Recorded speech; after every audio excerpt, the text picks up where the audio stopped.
जीजा मेरा दैया दरदियो नहीं बुझले खटैल कैसा रे रतिया में रतिया में रतिया में म्यूजिक बाय दिव्यांशु सिंह। कहाँ फुटलौ हाथक चूड़िया कहाँ फुटलौ नाथिया अरे बताओ यो काहे हड़बड़ा भी इतना। कहाँ फुटलौ हाथक चूड़िया कहाँ फुटलौ नाथिया अच्छा? कवन भतार संगे ऐनी बिता के छौड़ी सारी रतिया कवन भतार संगे ऐनी बिता के छौड़ी सारी रतिया झाका झुमर में नथिया टूटल चुमा देवे में बलिया रे। अरे बात समझो ना। झाका झुमर में नथिया टूटल चुमा देवे में बलिया रे।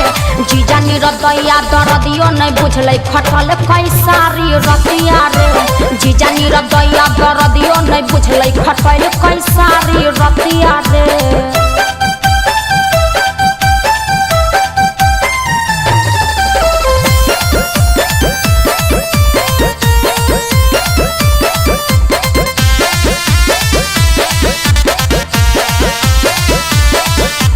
पता चल हौ रात भर कोई बड़ी तू कमाई गे यही से छौड़ी चल ही तू रहिया में लंगड़ाई गे।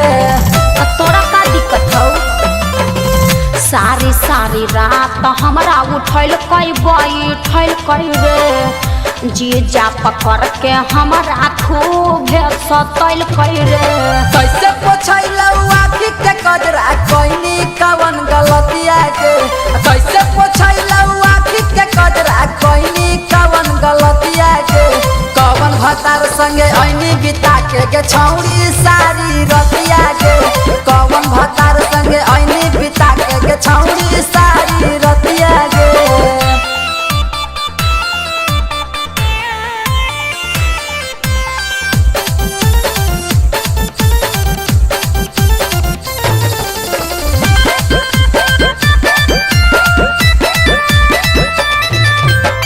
सोना प्रकाश गेलियो फेरा में हम धराई रे। जीजा विकास भेजाई दिलकै पनिया पियाई रे।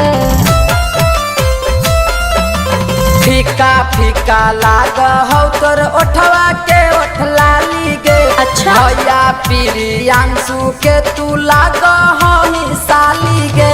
गोदी में बिठा के चुसल कई लाली कैल कई मीठी बतिया रे।